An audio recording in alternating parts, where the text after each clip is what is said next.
Good day and thank you for joining ＳիվիլՆեթի. Please take a look at some of the main developments of the week. The Nagorno Karabakh conflict resolution has been at the center of the high-ranking diplomatic talks and meetings this week. The Armenian government was unimpressed with the construction of the North-South highway and blames the Spanish company in charge. A domestic homicide case shakes Armenia and highlights the need for better protection for women. And also a hailstorm causes irrevocable damage to Armenian farmers.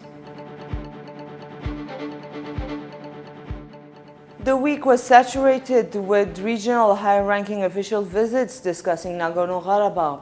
Russian Foreign Minister Sergei Lavrov was in Baku on Tuesday following a closed meeting with the Azerbaijani president. In a press conference regarding the Nagorno Karabakh conflict resolution, Lavrov said, "We have reasons to believe that we're much closer now to success than before." The APA news agency reports that Azerbaijani Foreign Minister Elmar Mamedov has been discussing the progress of Karabakh peace negotiations with his Turkish counterpart. Mamedov has announced that as a Minsk Group member, Turkey needs to be informed. Later in the week, U.S. Secretary of State John Kerry arrived in Moscow to discuss the conflict and its resolution with senior Russian officials, hardly a week following the U.S. President's telephone conversation with his Russian counterpart expressing willingness to intensify negotiations. In addition, the OSCE Minsk Group co-chairs have announced that they will be meeting in Turkey early next week on July 18. In Ｓիվիլնեթի Tatul Hagopian's estimation, such intensive high-ranking discussions of the Nagorno-Karabakh conflict, though are not unprecedented but are also irregular and indicative of a settlement offer being discussed, and that Armenian-Azerbaijani relations have been correlated with Armenian-Turkish relations. The flow of Russian gas into Armenia stopped temporarily on July 10th for a month due to renovation and repair work underway on the Russian supply pipeline in Georgia. However, the gas supply in Armenian households will not be cut. Armenia will use the gas reserves in the city of Abovian and will receive additional volumes of Iranian gas. Other than increasing their gas supply to Armenia, Iran and Armenia have agreed on a visa-free regime between the two countries. From now on, citizens of both republics will enjoy visa-free visits and stays for up to 90 days. Armenian Prime Minister Hovik Abrahamyan is unimpressed with the pace of construction of the North-South highway, particularly the Ashtarak-Tallinn section, which is long overdue. The Asian Development Bank has already transferred up to $330 million for the construction of this interstate highway, but results are not tangible.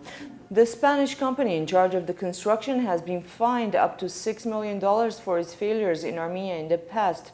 Deputy Minister of Transport and Communications Artur Arakelian explains the reasons behind the delay, saying the Armenian government does not control the relationship between the Spanish company and its constructors.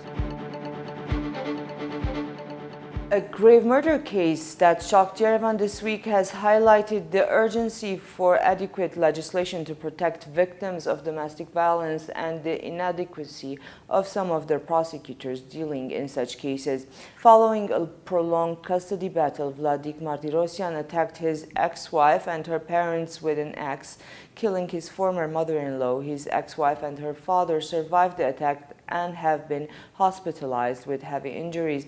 All this in the presence of the 18-month-old child at the center of the custody battle. Martirosyan was sentenced to 6 months imprisonment for domestic violence this April. However, the judge presiding over the case, Nelly Baghdasaryan, tentatively lifted the prison sentence. A rally demanding laws be in place for the proper protection of victims of domestic violence and that Nelly Baghdasaryan be sacked took place in Yerevan on July 13. A 35% hike in cases of domestic violence has been registered in Armenia over the past 2 years. Some of the reasons behind this registered hike might be that more women are speaking up, and also the evident judiciary ineptitude, as a result of which a large number of abusers are getting off with minimal punishment. Over the past years, already 2 draft domestic violence laws have been rejected. However, a third one is in the works. The coalition to stop violence against women is hopeful it will be adopted in 2017 under additional encouragement from the European Union.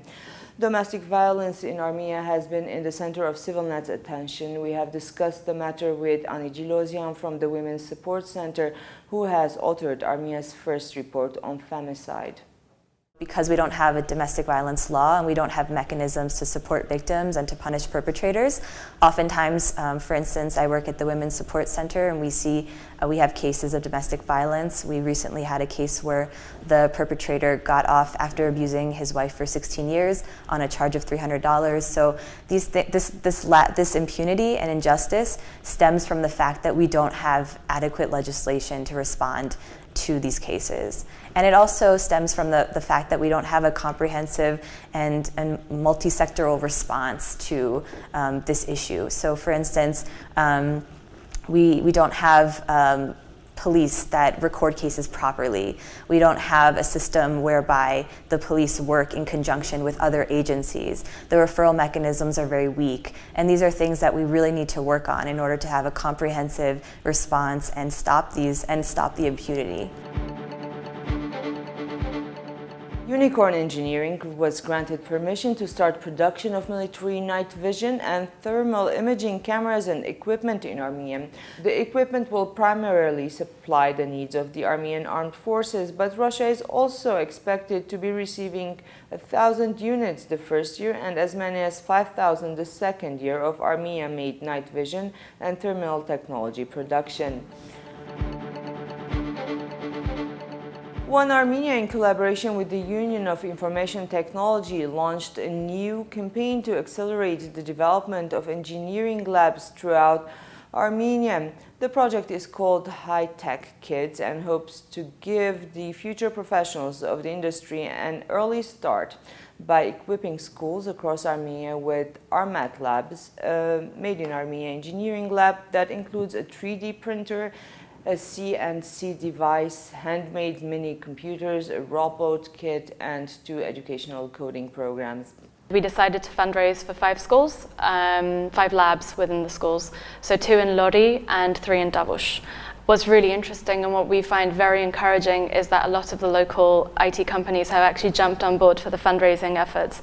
Macadamia and SFL, NIDI Consortium, just to name a few. So there's this feel of collaboration within the sector, which is really refreshing actually. So we're really happy to be involved in this project. And we're hoping that aside from this campaign and drawing attention to the need for educating kids in the tech sector, it'll get attention to Armenia in general as somewhere where there's big brains and so much talent.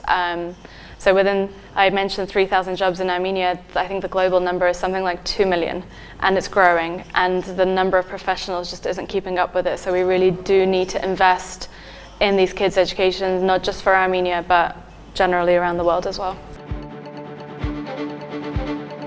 On June 10, much of Armenia fell under heavy hail. The unexpected harsh weather has caused immense damage to agriculture.